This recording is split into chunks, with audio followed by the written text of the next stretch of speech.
Hello students, welcome in my Hindi YouTube channel Hindi with Manju ma'am. आज मैं आपको कक्षा 6th का सेकंड चैप्टर बचपन करवाऊंगी, जो कि गद्य विद्या की संस्मरण विधा के अंतर्गत आता है। संस्मरण यानी यादें। इसमें लेखिका कृष्णा शोभती ने अपनी जीवन की कुछ यादों का वर्णन किया है। लेखिका कहती है कि मैं तुम्हें अपने बचपन की ओर ले जाऊंगी, यानी वे अपने बचपन की कुछ बातें हमें बताना चाहती हैं।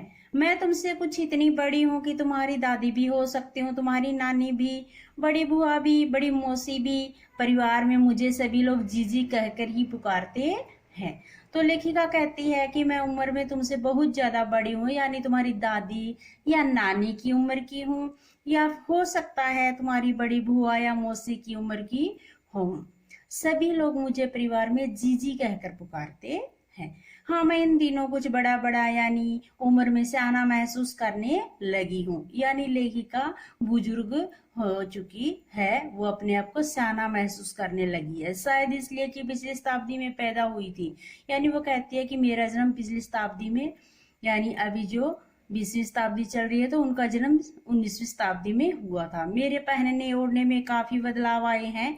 पहले मैं रंग बिरंगे कपड़े पहनती रही हूँ, नीला, जामुनी, ग्रे, काला, चॉकलेटी। अब मन कुछ ऐसा करता है कि सफेद पहनो, गहरे नहीं, हल्के रंग। मैंने पिछले दशकों में तरह तरह की पोशाकें पहनी हैं। पहले फ्रॉक, फिर निक्कर वॉकर, स्कर्ट, लहंगे, गरारे और अब चूड़ीदार और घेरदार कुर्ते। तो लेखिका ने अपने पहनावे का वर्णन किया है। उन्होंने बताया कि पहले वे रंग बिरंगे कपड़े पहनती थी, जैसे कि नीला, जामुनी, ग्रे, काला, चॉकलेटी कलर, लेकिन अब वो सिर्फ सफेद और हल्के रंग पहनना पसंद करती है। बचपन के कुछ फ्रॉक तो मुझे अब तक याद हैं। हल्की नीली और पीली धारी वाला फ्रॉक, गोल कॉलर और बाजू पर भी गोल कफ। एक हल्के गुलाबी रंग का बारीक चुनटों वाला घेरदार फ्रॉक, नीचे गुलाबी रंग की फ्रिल।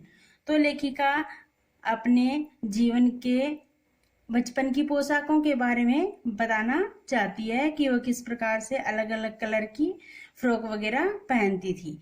उन दिनों फ्रॉक के ऊपर की जेब में रुमाल और बालों में इतराते रंग बिरंगे रिबन का चलन था। तो जिस टाइम लेखिका छोटी थी, यानी बचपन का समय था, उस समय रंग बिरंगे रिबन बालों में लगाए जाते थे। लेमन कलर का बड़े प्लेटों वाला गरम फ्रॉक, जिसके नीचे फर टंकी थी। 2 ट्यूनिक भी याद हैं, एक चॉकलेट रंग का और अंदर की कोटी प्याजी, दूसरा ग्रे और उसके साथ सफेद कोटी। तो बचपन की 2 ट्यूनिक भी लेखिका को याद है, जिनमें से एक की चॉकलेट रंग का था और अंदर की कोटी प्याजी रंग की थी, और दूसरा था गहरे रंग का और उसके साथ सफेद कोटी थी। मुझे अपने मोजे और स्टॉकिंग भी याद हैं। बचपन में हमें अपने मोजे खुद धोने पड़ते थे, वह नौकर या नौकरानी को नहीं दिए जा सकते थे, इसकी सख्त मनाही थी। यानी जो मोजे वगैरह होते थे वो नौकर और नौकरानी को नहीं दिए जाते थे कि इनको खुद करो, खुद ही धो, साफ करो। हम बच्चे इतवार की सुबह इसी में लगते, धो लेने के बाद अपने अपने जूते पॉलिश करके चमकाते। जब जूते कपड़े या ब्रश से रगड़ते तो पॉलिश की चमक उभरने लगती। तो इतवार की सुबह सुबह वे अपने जूते धोते, उनको पॉलिश करते, चमकाते, जूते, कपड़े, ब्रश जो भी है वो साफ करते थे। सर्वर, मुझे आज भी बूट पॉलिश करना अच्छा लगता है। हालांकि अब नई नई किस्म के शू आ चुके हैं, कहना होगा कि ये पहले से कहीं ज्यादा आरामदेह हैं। हमें जब नए जूते मिलते उसके साथ ही छालों का इलाज शुरू हो जाता। लेखिका कहती है कि आज तो अनेक प्रकार की क्वालिटी के जूते आ चुके हैं, लेकिन उस समय जो जूते हमें मिलते थे उसके साथ ही छालों का इलाज शुरू हो जाता था, यानी छाले पड़ने लगते थे। चुभने वाले जूते होते थे जिनसे कि छाले हो जाते थे। जब कभी लंबी सैर पर निकलते, अपने पास रुई जरूर रखते, जूता लगा तो रुई मोजे के अंदर। हाँ, हमारे तुम्हारे बचपन में तो बहुत फर्क हो चुका है। तो लेखिका कहती है कि हमारे बचपन में और तुम्हारे बचपन में बहुत ज्यादा अंतर आ चुका है। हमें तो रुई साथ में लेनी पड़ती थी। हर शनिचर को हमें ओलिव ऑयल या कैस्टर ऑयल पीना पड़ता। यह एक मुश्किल काम था। शनिवार के दिन उनको कैस्टर ऑयल पीना पड़ता था। शनिचर को सुबह से ही नाक में इसकी गंध आने लगती। छोटे शीशे के गिलास जिन पर ठीक खुराक के लिए निशान पड़े रहते, उन्हें देखते ही मितली होने लगती, यानी जी मिचलाने लगता था कि आज तो उनको ये ऑयल पीना पड़ेगा, यानी जैतून का तेल और अंडी का तेल। मुझे आज भी लगता है कि अगर हम नहीं भी पीते वह शनिचरी दवा तो कुछ ज्यादा बिगड़ने वाला नहीं था, सेहत ठीक ही रहती। तो उस ऑयल को नाम दिया शनिचरी दवा। तुम्हें बताऊंगी कि हमारे समय और तुम्हारे समय में कितनी दूरी हो चुकी है, यहाँ तक कि बचपन की दिलचस्पियां भी बदल गई है। तो लेखिका कहती है कि एक तो वो समय था और एक अब आपका बचपन है, तो इसमें बहुत ज्यादा अंतर आया है। हमारे और आपके जीवन में जो भी वस्तुएं थी, जो भी दिलचस्पियां थी, वो सारी बदल चुकी हैं। याद रहे उन दिनों कुछ घरों में ग्रामोफोन थे, रेडियो, टेलीविजन नहीं थे। हमारे बचपन की कुल्फी, आइसक्रीम हो गई है, कचौड़ी, समोसा, पेडीज में बदल गया है। सहतूत और फालसे और खसखस के शरबत कोक, पेप्सी में बदल चुके हैं। उन दिनों कोक नहीं, लेमनेड, विम्टो मिलती थी। तो लेखिका के समय में कोक नहीं मिलता था, लेमनेड, विम्टो मिलती थी। शिमला और नई दिल्ली में बड़े हुए बच्चों को वेंगर्स और डेविको रेस्तरां की चॉकलेट और पेस्ट्री मजा देने वाली होती। हम भाई बहनों की ड्यूटी लगती शिमला मॉल से ब्राउन ब्रेड लाने की। किसमें ड्यूटी लगती थी उनकी? शिमला मॉल से ब्राउन ब्रेड लेकर आने में।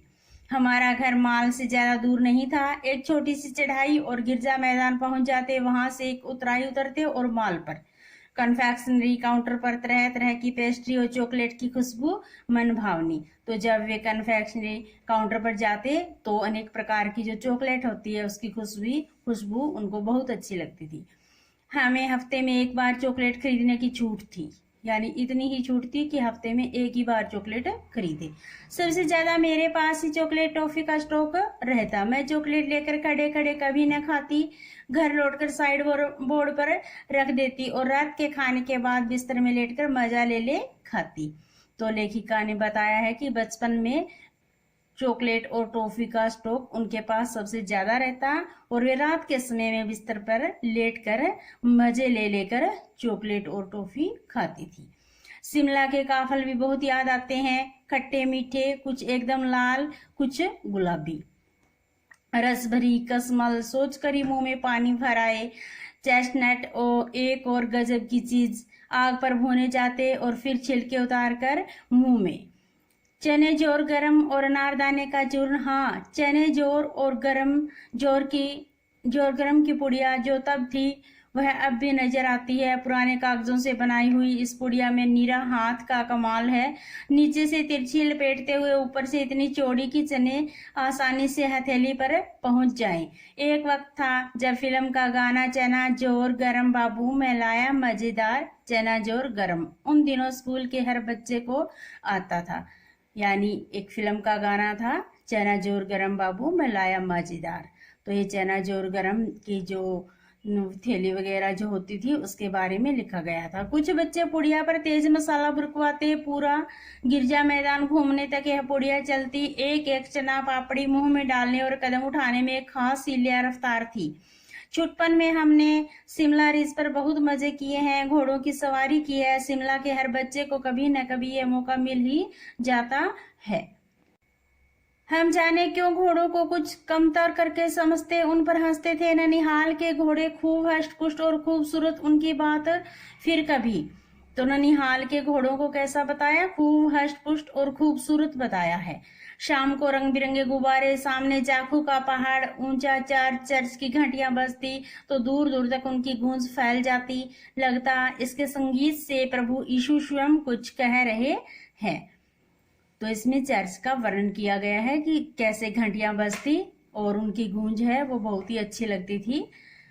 सामने आकाश पर सूर्यास्त हो रहा है, गुलाबी सुनहरी धारियां नीले आसमान पर फैल रही हैं। दूर दूर फैले पहाड़ों के मुखड़े गहराने लगे और देखते देखते बत्तियां टिमटिमाने लगी।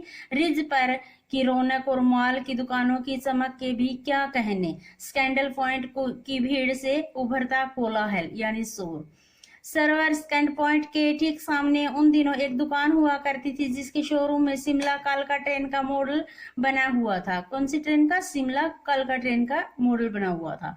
इसके पटरियां, उस पर खड़ी छोटे छोटे डिब्बों वाली ट्रेन, एक और लाल टीन की छत वाला स्टेशन और सामने सिग्नल देता खंबा, थोड़ी थोड़ी दूर पर बनी सुरंगें। पिछली सदी में तेज रफ्तार वाली गाड़ी वही थी। कभी कभी हवाई जहाज भी देखने को मिलते।